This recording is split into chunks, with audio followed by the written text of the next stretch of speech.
E assim, eu gostaria de convidar para o painel 1, Graciela Russomano, que é responsável, professora da Universidade Nacional de Assunção. A Graciela, além de professora, ela teve um grande papel no controle de Chagas e Dengue no Paraguai e é colaboradora desde o primeiro momento da Aladiv. Graciela é uma grande defensora, mundo afora, dos países latino-americanos e tem feito um trabalho excelente e vai moderar essa sessão. Essa sessão é produtos para a saúde com qualidade assegurada e acessíveis para programas de saúde pública, avanços globais. Doutora Rosana Pili, já apresentada, fará a primeira apresentação e eu convido o André Lacerda Ulisses de Carvalho, da OPAS, que aceitou o nosso convite. E é importante destacar que a OPAS ela tem sido uma grande apoiadora desde o primeiro momento, e é onde nós fizemos o primeiro evento lá em Brasília, e tem colaborado de forma efetiva, principalmente no projeto que vocês vão ver hoje à tarde. Eu convido a doutora Rosana Pili. Bom, Graciela, tú eres la moderadora, por favor. Buenos días. Agradezco la invitación, agradezco tus palabras, Carlos, también, y la presencia de todos. Vamos a empezar los paneles. El panel número 1, ¿verdad? Va a estar Rosana Pili. Vamos a hablar más o menos 15-20 minutos para dejar tiempo a discusiones. Yo creo que lo que más enriquece a este tipo de taller es la interacción. Entonces, si nosotros podemos lograr preguntas y respuestas y no solamente una presentación técnica, sería lo ideal para que nosotros mismos también podamos aprender en Aladiv cuáles son las necesidades y poder incrementar otros aspectos que tal vez no estamos viendo desde el sector, de los diferentes sectores que están presentes hoy en día. Así que vamos a agradecer muchísimo la interacción de ustedes con nosotros durante la presentación. Entonces, Rosana, por favor. Thank you, Graciela. I think it's really great to have an opportunity to talk to you about the kind of advances that are happening in other regions. I think Latin America leads the world in terms of the kind of interactions that are needed in order for all of us to have accessible, quality-assured medical devices and diagnostics for public health. So what I will do is to start with 2014, when actually it's 2004, when we published, when I was at WHO, published this term, assured, to represent affordable, sensitive, specific diagnostics that are very user-friendly, which means it can be done in a few easy steps that produce a rapid result under an hour and is robust so that it doesn't need special storage conditions, preferably equipment-free, but could be small equipment that doesn't that can be operated on battery power or solar power and deliverable to those who need them. And so, if you don't remember this acronym, you could remember the 3 A's. So we need accuracy, we need accessibility, and we need affordability. So these 3 A's are really important in thinking about what it is that we need in a diagnostic. Now, what have been the drivers of technological innovation in the last decade or so? In the past, we've had diseases with global funding commitments, such as for HIV, malaria, and tuberculosis. We call these 3 diseases the diseases of mass destruction because they cause so many deaths. And so there was a really compelling reason why the Global Fund was formed to provide funding for buying the diagnostics and medicines that are needed. So a lot of the technological innovation was driven by the need for more accessible cheaper and more effective diagnostics for these diseases. But more recently, it's epidemics. I think finally the policymakers and the ministries of health realize that diagnostics are really needed for epidemics to be able to detect the cause of the epidemics early, and now for antimicrobial resistance, and I'll explain some of that later. And also, since the Millennium Development Goals had finished, and we now have the Sustainable Development Goals of leaving no one behind, advocating for universal health care. Again, in terms of equity, we need diagnostics to be able to reach the last mile for no one to be left behind. Everybody should have access to diagnostics that could help them with better health. And so these have been the drivers. And really, if you think about it, in terms of the SARS outbreak, we needed a new test. We didn't even know what the pathogen was, and until we sequenced the bug from specimens from people who died from SARS, we didn't even know what it was. And finally, we found it was a coronavirus. We sequenced them to make sure that that's it, and then we developed the diagnostic for it. But again, it was too late. Again, we faced problems with countries not willing to share specimens, and also each country think that if they could develop the diagnostics, they could make a lot of money. And so there were a lot of reasons why that was developed too late. And for MERS-CoV in the Middle East, it started with transmission from camels. Again, it was a coronavirus, but it took some time to realize what it is and develop a new test. And even now, we don't have a very accessible nor affordable test for MERS-CoV. And then, of course, we all know about Ebola. For Ebola, we needed a faster test. We've always had a molecular test for Ebola, but it took about 2 hours to do it. And you can imagine in a triage tent where people with fever have come to know whether they have Ebola or they just have malaria or they have dengue. The triage tent is maybe 100 people, 150 people, and yet we are only able to diagnose with a 2-hour test about 6 or 8 patients a day. And so we really needed a faster test and a more sensitive antigen detection test, because we know that if we could detect an antigen of Ebola in a strip format, we could have the diagnosis in 15 minutes. But again, we didn't have a very good, very sensitive test, so a lot of countries didn't opt for an antigen detection test. Again, the diagnostics was coming too late for that. And then with Zika, we needed a more sensitive antigen detection test to detect cases, active cases, but we needed a more specific antibody test, because the antibody test that we have for Zika cross-reacted with other viruses from the flavy virus family, which was dengue, yellow fever, West Nile, etc. And without that specific antibody test, we actually don't know the extent of the epidemic.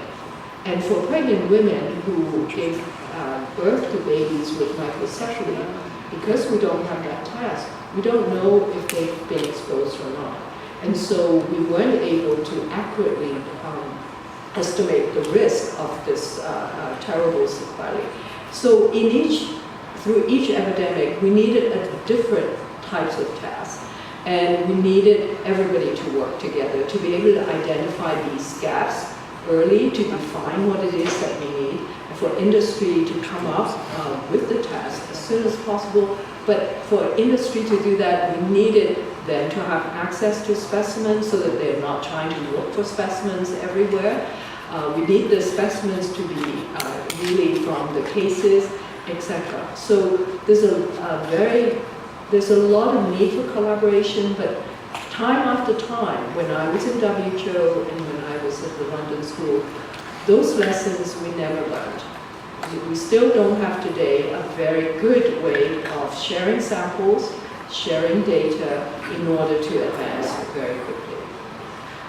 And now, so I was asked to co-chair an initiative at WHO as part of the R&D blueprint for actions to prevent epidemics, to look at open platform technologies. Imagine that you could have a technology platform that could diagnose a variety of infections, so that in peacetime, those technologies could be used for public health. But in the time of an epidemic, they could all be commandeered to actually detect the pathogen. These causes as the most important pathogens that may have epidemic potential. And so that's actually a message to industry. Those are the tests we need.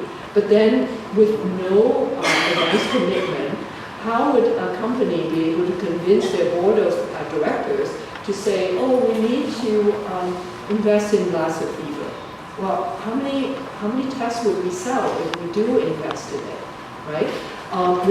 Without that advance commitment, it's very difficult for industry to even go down the route of being able to come up with the diagnostic. We now have Lassa fever outbreaks in West Africa, but we don't have a good set of diagnostics for us to be able to detect the cases very readily, nor to monitor the disease trends, or to know whether interventions are happening. And so we still need to think about what it is that we could do in terms of public-private collaboration to be able to address these in terms of advanced commitment, so that companies will go down the route of making better tests for these diseases, or maybe even stockpiling, thinking about the vaccine model of stockpiling, because we know that these happen every year, whether it's a big scale or a small scale, right? So stockpiling could be an option, or being able to de-risk the investments earlier on by allowing companies to have access to specimens, or to be able to have a collaboration with industry and funders. And so that's another area. Now, a new area that we know we need to address is that in May 2016, Lord Jim O'Neill released a report on what will happen about the global state of affairs of antimicrobial resistance if we don't do anything. So the estimate from the report is that right now there are 700,000 deaths from AMR every year globally. And that translates into one patient dying of a resistant infection that they cannot treat every 45 seconds. If we don't do anything, by the year 2050, the trend would be that there will be 10 million patients every year, which exceeds the number of people who die from cancer. And it would mean one patient dying every 3 seconds from resistant infections. And the cost in terms of lost global productivity between now and 2050 is over $100 trillion. Now, action is really needed, but what kind of action do we need? So there's been public-private forums to discuss what is needed, starting with the New York UN General Assembly in New York in September of 2016, shortly after the O'Neill report was released. Industry committed to working with the ministries of health to know what to do. I think that we identified that a rapid test that could quickly differentiate between bacterial and viral infections would be really important. Or a rapid test that could quickly identify not only the pathogen, but also its antimicrobial susceptibility would be very important. Those will be game changers. And so, but how do we get there? And who has the funding? Who will enable things to happen? Those were the discussions, not only at the UN General Assembly, but at the World Economic Forum in Davos in 2017 in January. And this is a picture from the Davos Forum where we have some CEOs of companies we have on the right-hand side, in a red jacket, the Chief Medical Officer in the UK, who has been a real champion for AMR, and she's now the UN coordinator for the AMR response. And at the very left is John Nkengasong, the head of the newly established Africa CDC. So and also next to him is the CEO of FIND, the Foundation for Innovative Diagnostics. So even in the Davos Forum, we have a variety of people from academia, from NGOs, from governments, and from industry, trying to figure out what would be the kind of action that's needed. And at the World Health Assembly last year, we also have such a forum to further take a message, and this year, again, we have the same. Now, there's been an explosion of accessible diagnostics. I put at the bottom there the use of the cell phone to diagnose right now HIV and syphilis in pregnant women. Can you imagine that the dongle that it has the microfluidic test is only $30, and you could insert it into any smartphone, and the smartphone can power the reaction, interpret the results, and display it or transmit the data to a central database. So we now no longer maybe need very dedicated devices. We could use a cell phone. But there are many problems with using a cell phone. And so it's not to replace all the point-of-care devices that have been designed by different companies. And it's a matter of knowing where to use which technology that's really important. But how do we keep up with what's happening? You know, for me, I thought that I could keep up, but I cannot keep up. Every day there's somebody saying, have you heard about this? And I said, no, I have no idea. So how do regulators keep up? How do ministries of health keep up on all the technological advances? So here's why we have to work together.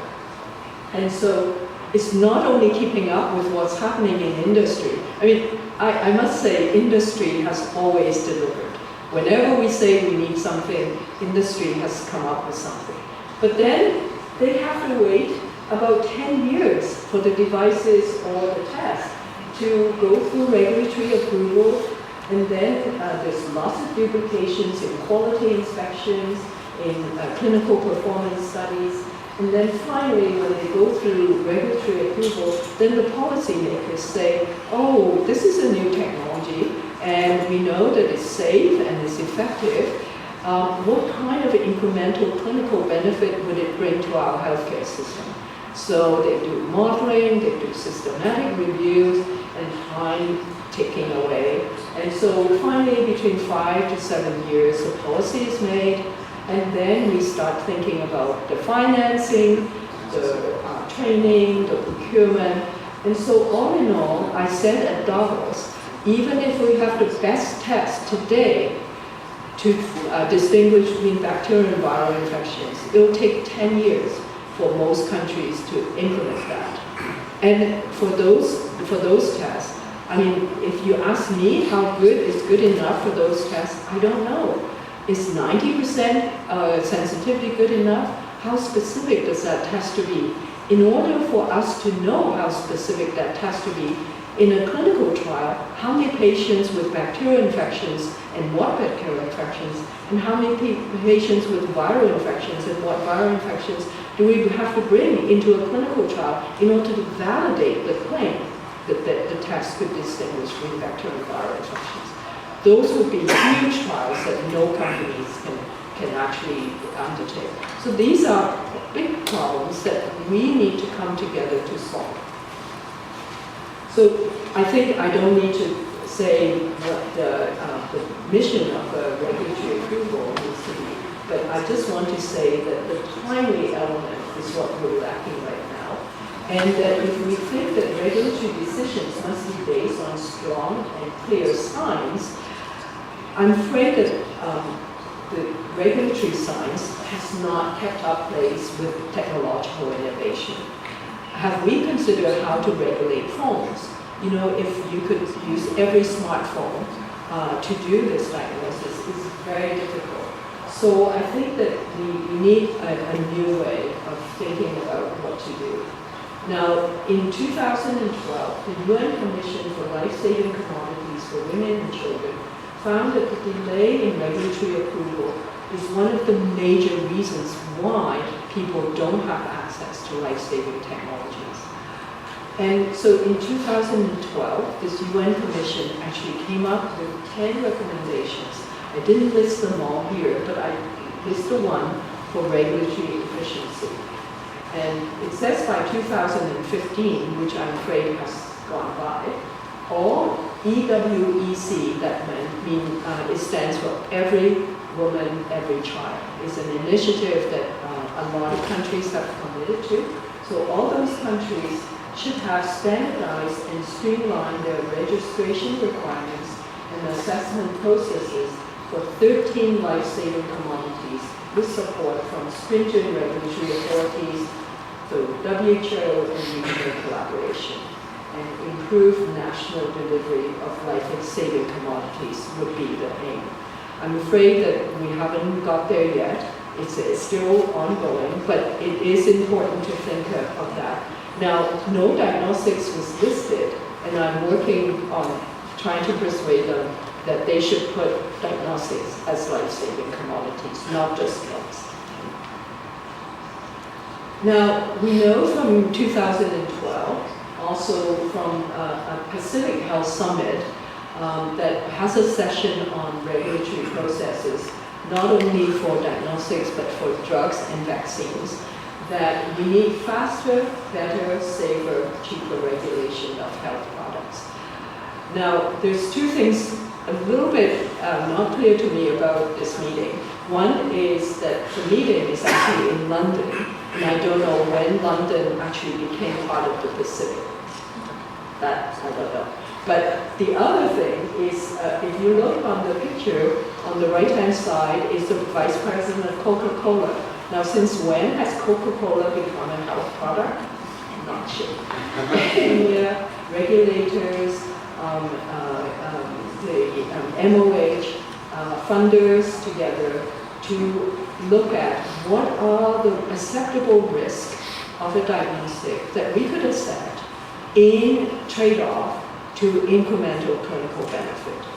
So trying to weigh the benefit of having a rapid test to distinguish between bacterial and viral infections, it would not be perfect, but under what sensitivity and specificity would this allow us to have clinical benefit where we could reduce inappropriate prescribing, right? So those are the kinds of acceptable risk and incremental clinical benefits that we need to together come up with a solution, because none of us know what the answer should be, right? And so, and now also for quality assessment, the International Medical Devices Forum already have an MDSAP program, a single audit program for medical devices, so that not every country need to send a representative to a company to inspect their quality systems. So with that, we should be able to accelerate the approval, because we no longer do it sequentially over 7 years, but we do it in one setting. And that with that, we will be able to look at very quickly policy, financing, cost effectiveness, to be able to have adoption and uptake of new devices early on rather than waiting for many years. So this is an important paradigm that I would like to advocate for us to do. Al-Adif has been doing it and will be giving the rest of the world an example of how to go about doing it. And so in Africa, we already have the East African community. They are committed to the harmonized way to register medicines.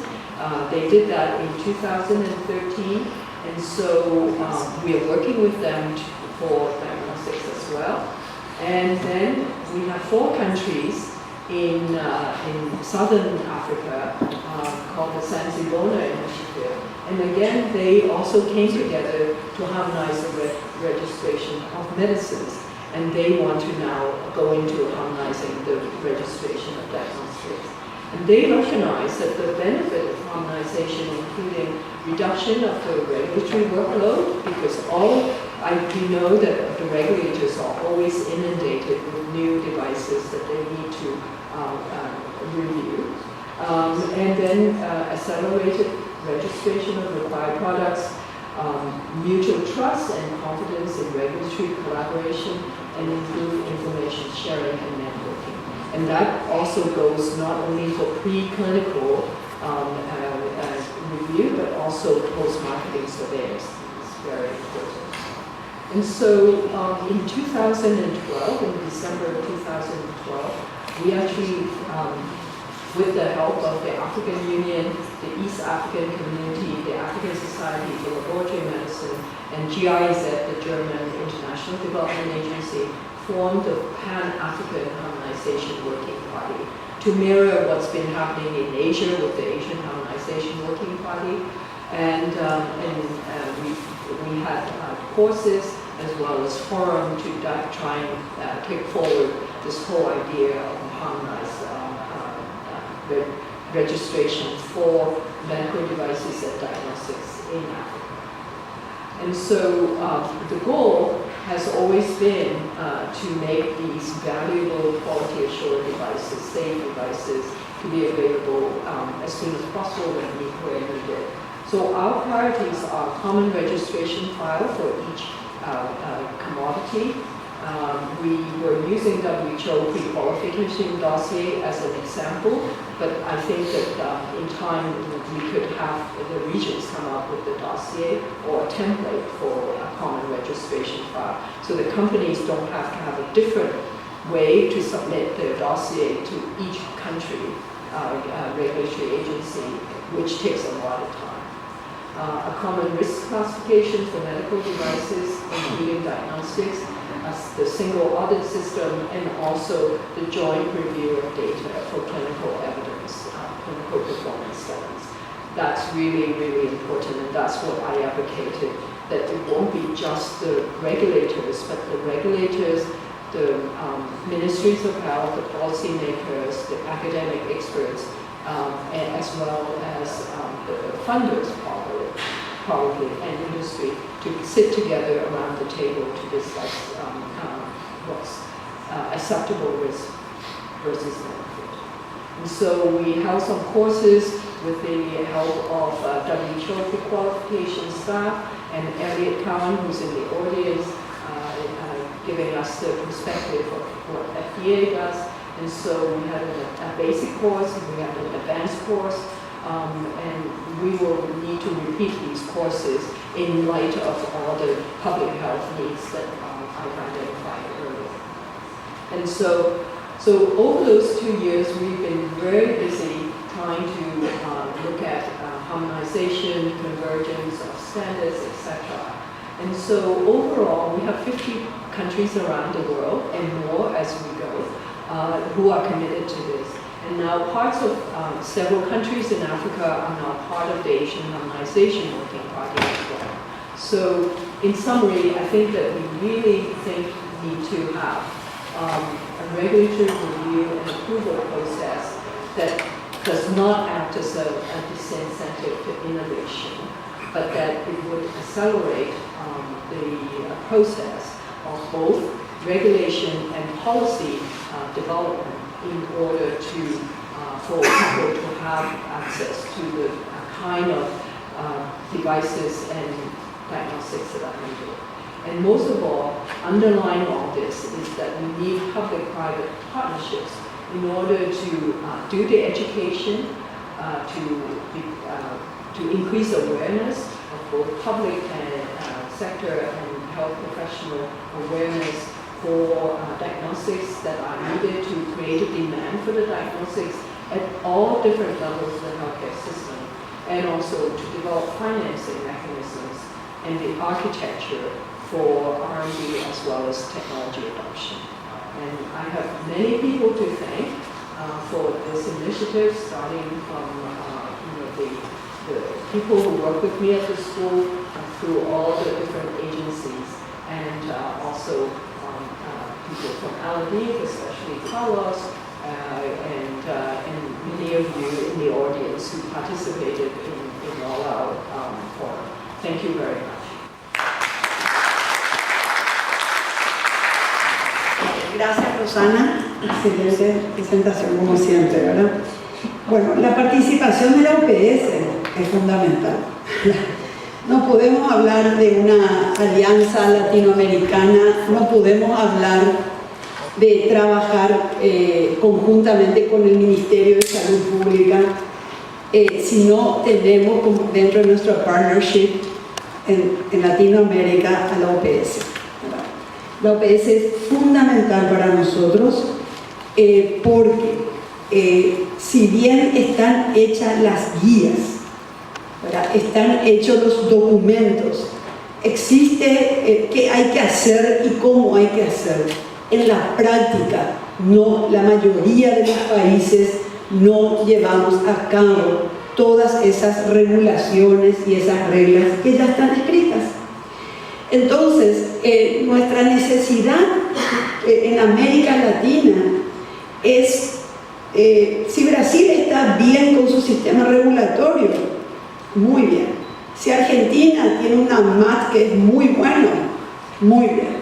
Pero América Latina somos muchos. Y como región, como latinoamericanos, yo creo que tenemos una responsabilidad en diagnóstico y en acceso al diagnóstico, y dejar de ser países considerados en cierto modo en vías de desarrollo, porque aún las infecciones son nuestras primeras causas de mortalidad, ¿verdad? Entonces, solamente si nosotros generamos una alianza estratégica y la OPS nos ayuda en eso, vamos a lograr una América Latina, ¿verdad?, ¿verdad?, excelente en su capacidad de resolver los problemas.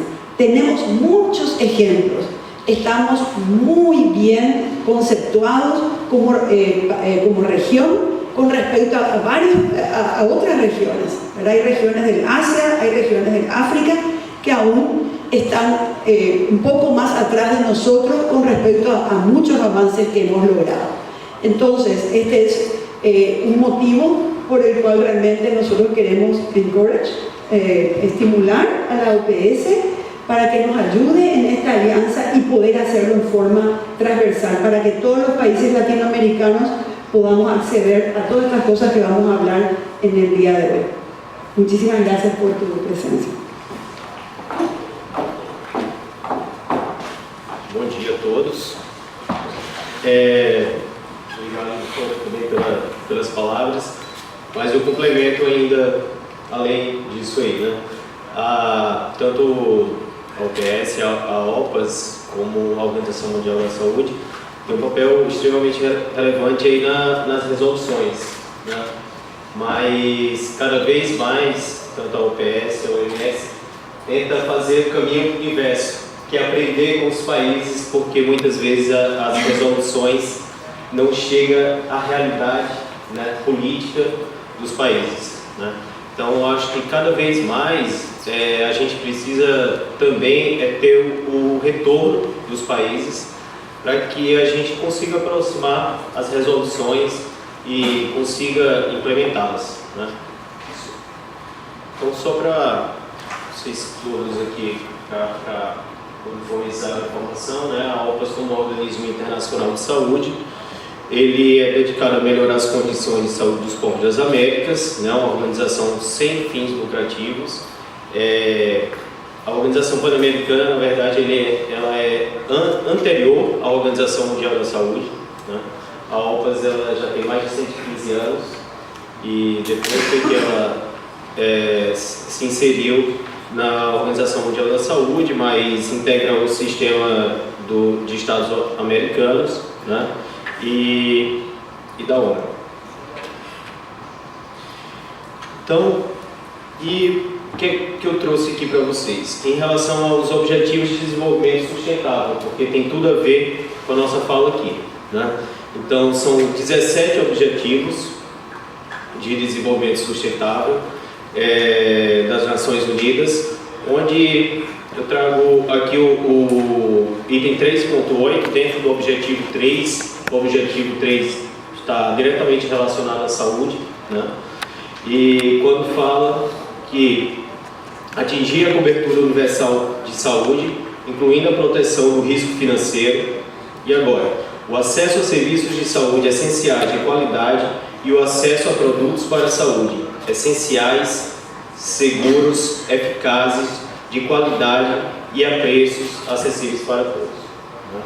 Então esse é o grande desafio, né, que há uma agenda até 2030.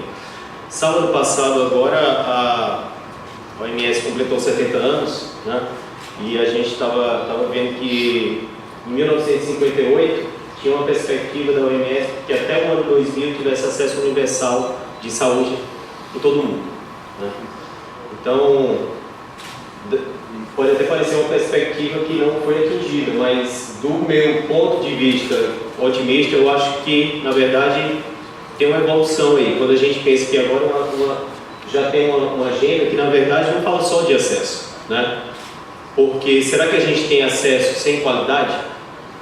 A doutora Rosana deu alguns exemplos aqui, tanto de acesso sem qualidade, de muita qualidade, mas sem ter acesso, né? Mas eu acho que a gente tem sempre que reforçar que não existe acesso sem qualidade. Ele pode existir, mas ele não é acesso, né? Então, numa agenda para 2030, sim, a gente tem, né, uma perspectiva forte de qualidade, né? Eu acho que é isso que a gente tem que pensar. Não que não atingiu até o ano 2000 o acesso universal, mas sim que outros conceitos eles foram agrupados para uma agenda mais estendida.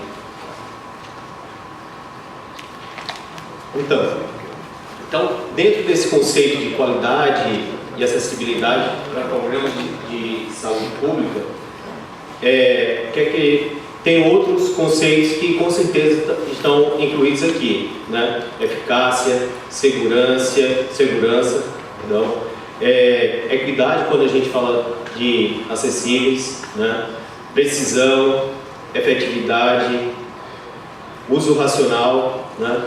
Uso racional é um conceito que cada vez mais a gente tem que trazer para produtos para a saúde, como de tecnologias para a saúde como um todo.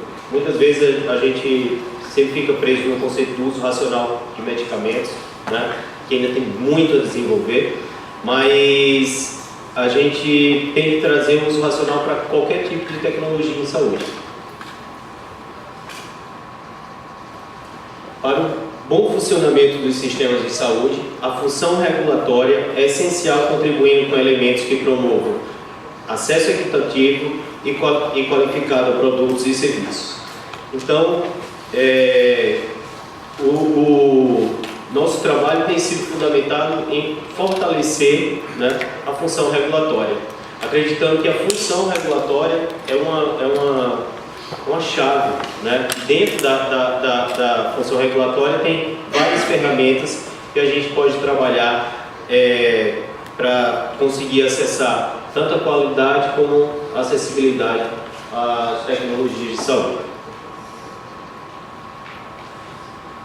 Então, alargando aqui mais o conceito, então vamos falar dessa forma: acesso e qualidade a produtos para a saúde com segurança, eficácia e uso racional, né?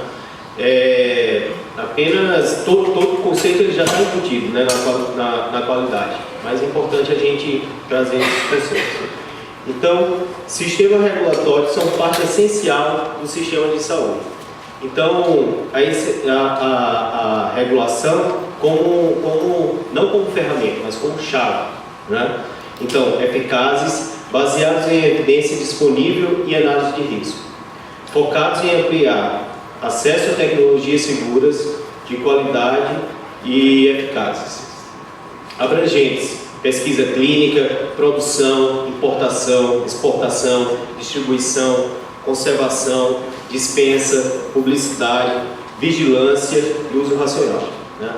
Outro conceito aí de vigilância que é extremamente importante, né?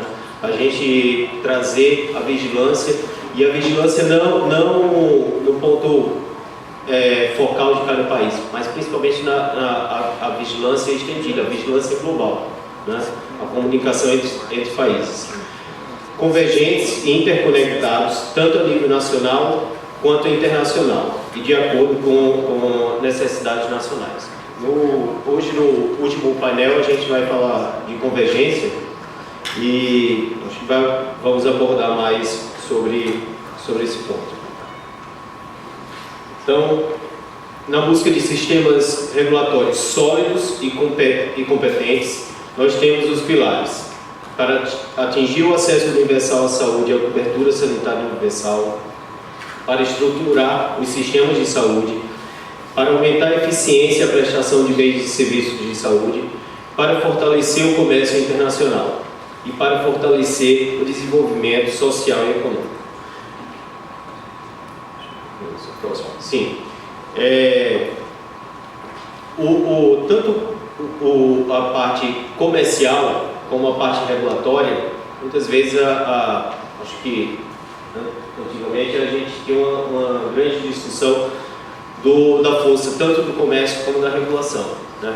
Como se fossem forças antagônicas, e alguns estudiosos ainda acham que são forças antagônicas, mas na verdade elas podem ser funcionadoras juntas, né?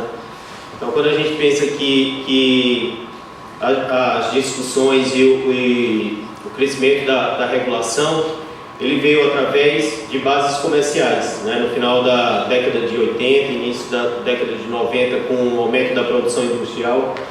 Então, houve uma grande pressão para as agências reguladoras, né? Para conseguir aumentar o comércio em si, esses produtos, das tecnologias do aumento das tecnologias que estavam surgindo. Então, até anterior trabalhar na OPAS, eu trabalhava no Mercosul, trabalhava no grupo coordenava alguns grupos de saúde do Mercosul, e até hoje ainda tem uma grande discussão, como é difícil as discussões nos grupos, nos blocos comerciais, quando a gente vai discutir de saúde, né? Muitas vezes as pessoas saem até decepcionadas, querendo, né, achando que as discussões não foram tão proveitosas. Eu sou mais otimista, eu vejo totalmente o contrário. Eu acho que as sementes são plantadas, talvez nesses blocos comerciais, e a gente consegue discutir isso aí nos outros fóruns específicos de saúde. Mas as sementes, elas acabam nascendo, talvez, nesses blocos comerciais, esses grupos de saúde, né? E aí, depois, essas sementes a gente leva, e é o nosso papel, levar essas discussões para os fóruns, para as associações, e aí a gente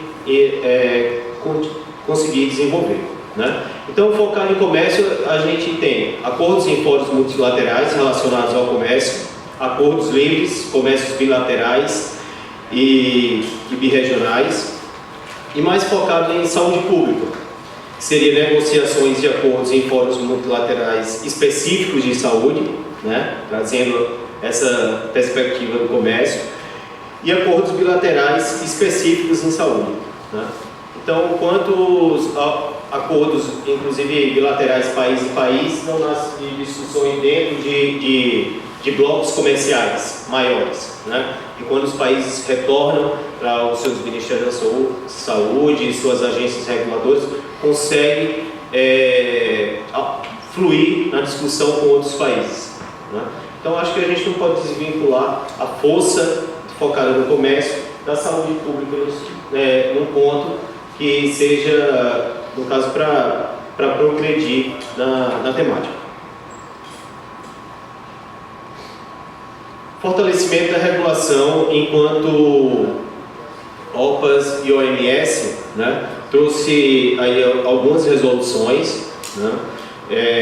Existem outras, inclusive cada uma vinculada à outra. Essa apresentação vai ficar disponível aí, então depois vocês podem se aprofundar mais, tá certo? Então, resoluções sobre a harmonização da regulamentação farmacêutica, fortalecimento das autoridades reguladoras nacionais de medicamentos e produtos biológicos, fortalecimento do sistema de regulamentação de produtos médicos, acesso a produtos bioterapêuticos, incluindo produtos bioterapêuticos similares e garantia a qualidade, segurança e eficácia, acesso e uso racional de medicamentos e outras tecnologias e estratégias de alto custo. E para o fortalecimento dos sistemas regulatórios, o que é que a gente traz como seria avanços globais, né? Então, facilitar o desenvolvimento de sistemas regulatórios, considerando seu contexto específico, promover a convergência e a harmonização da regulação, apoiar o uso eficiente dos recursos, alavancando o trabalho dos outros, né? Então, como a doutora colocou, tem um papel forte aí em a gente trabalhar realmente como região, né? E não como países desintegrados, né? A gente tem um forte papel, né? A gente, quando eu falo, não a gente, a organização, a gente como todos nós, seres humanos, pertencentes a essa região e que estamos trabalhando para a saúde. Eu acho que a gente tem um papel forte de trazer aqueles que estão talvez ainda mais aquém, né, desenvolvidos, aproximar cada vez mais daqueles que já têm experiências bem-sucedidas. Então, o que é que enquanto organização, a gente acredita que tem sido feito para fortalecer as autoridades reguladoras nacionais, né? Então, em primeiro passo, né, o processo de avaliação das autoridades reguladoras, né? Então, no caso, fortalecer e avaliar as capacidades regulatórias dos estados através de um exame de desempenho e suas funções essenciais. Então, a OPAS tem realizado avaliações das agências reguladoras, aquelas também que se disponibilizam, né? Eu creio que já foi feito até quase 50% das agências reguladoras. Atualmente nós temos 8 agências reguladoras de referência. Acho que no próximo slide vai estar mais evidente, tá certo? Vou falar mais. Outra ferramenta seria promover a divulgação de informações sobre os resultados e processos de regulação. Isso aí dentro da plataforma, de outras plataformas, no caso aqui a plataforma Price, né, ela está evidente. Então, extremamente importante trazer plataformas seguras que os agentes reguladores se sintam confortáveis de colocar e trocar informações com outras agências reguladoras, né? E a Rede PAF, que é promover a interação e a cooperação técnica entre países, né? A Rede PAF que na verdade cresceu e nasceu na verdade em volta mais de medicamentos, por isso que até o F ainda é farmacêutico, mas na verdade a discussão ela abrange hoje todas as tecnologias em saúde. Então, focando aqui no papel, nas atribuições das agências de referência regional. Então, quais seriam essas atribuições, né, dessas agências? Então, há um score dentro da avaliação da OPAS nas agências reguladoras, que vai de 1 a 4, né? Então, as agências reguladoras, aquelas que atingem o score 4, elas são consideradas agências reguladoras de referência, tá? E quais são as suas atribuições? Gerar e compartilhar informações entre as outras agências para facilitar a tomada de decisões nos processos regulatórios nacionais, promover uma maior integração dos mecanismos reguladores para otimizar os processos de avaliação de medicamentos e outras tecnologias da saúde, fortalecer e apoiar o desenvolvimento estratégico das redes reguladoras regionais de intercâmbio, participar e apoiar a avaliação das demais agências, né? facilitar o acesso através da OPAS para informação sobre registros, produtos e inspeções. Então, a OPAS acaba que tem esse papel de favorecer essa interlocução entre as agências, que as outras agências se sintam seguras em trocar informações, né? Então, o princípio de trabalho é que qualquer país da região das Américas pode ser parte iniciativa, né, e solicitar cooperação técnica para alcançar o nível de funcionalidade, no caso, no nível 4, né, antes de passar pela avaliação, pelo procedimento. Todos os países, inclusive o comitê diretivo, são submetidos a auditorias periódicas de 3 em 3 anos, para uma reavaliação, né, onde elas são realizadas tendo por base um instrumento abreviado de muitas checagens, que são feitas de forma online, né, e uma oportunidade também de reavaliação e melhorias, que as próprias agências elas se autoavaliam. Recentemente, as mudanças nas regras de compras por fundo estratégico e rotatório da OPAS incluem os produtos registrados nas agências reguladoras como elegíveis. É importante isso aí porque, não sei se todos conhecem os fundos de compras de produtos para a saúde da OPAS, que tanto tem o fundo estratégico como rotatório, né? Então, quando os produtos, mesmo a OPAS, no caso, só faz essa comercialização daquelas tecnologias que elas são, no caso, já avaliadas pela OMS, né? Então, que elas, no caso, elas têm uma certificação da Organização Mundial da Saúde.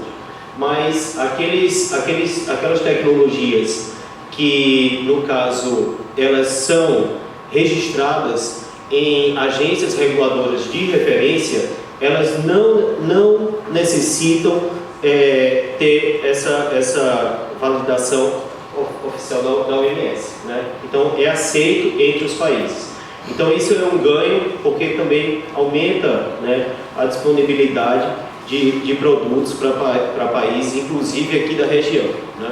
Então, tem algumas tecnologias que elas circulam só na região daqui das Américas, que elas não passaram por um processo de avaliação na OMS, mas se elas estão registradas nas agências reguladoras de referência, elas são passíveis de comércio dentro dos fundos rotatórios e estratégicos da OPAS. Então, atualmente, nós temos 8 agências reguladoras de referência: Argentina, Brasil, Canadá, Chile, Colômbia, Cuba, México e Estados Unidos, né? O Chile e Estados Unidos entraram agora recente. Na avaliação, eu acho que aqui já tem mais do que 11 que já foram avaliados, países avaliados, né? Mas existem dados de indicadores de 21 países. Então, aqui em torno de 11 países foram avaliados, mas dados de indicadores disponível de 21 países, que se encontra na plataforma Price. Aqui o esquema de governança da rede PAF, né?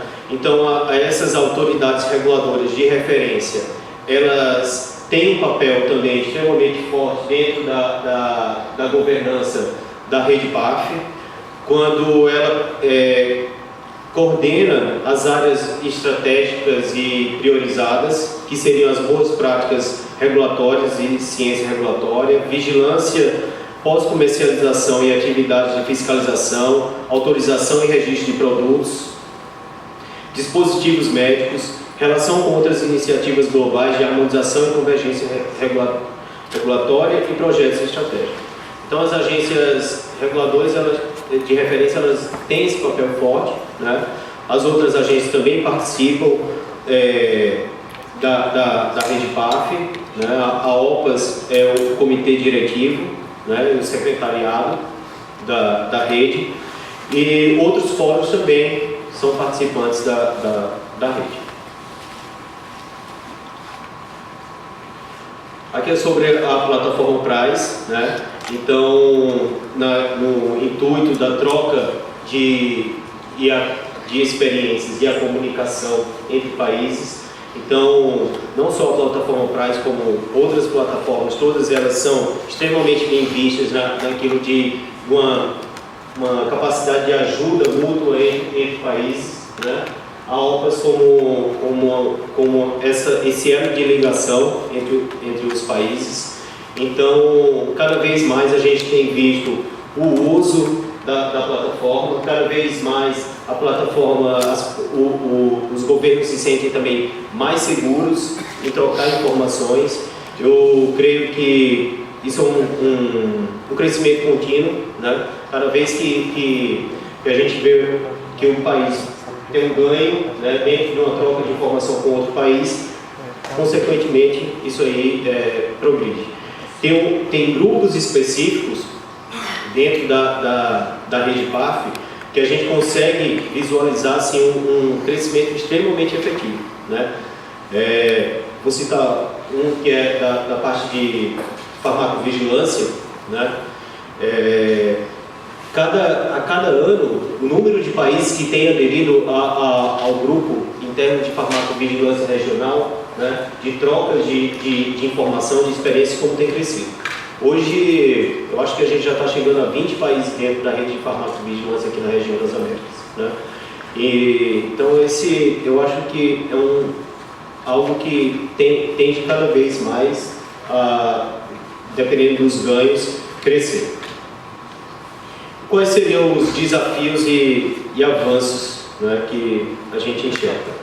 Então, manter uma visão clara de metas, reconhecer desigualdades e necessidades regionais e adaptar para modelos regulatórios, promover a confiança entre os pares e uma ampla colaboração, apoiar o consenso e a transparência, manter uma avaliação regulatória contínua do desempenho e compartilhamento de informações, né?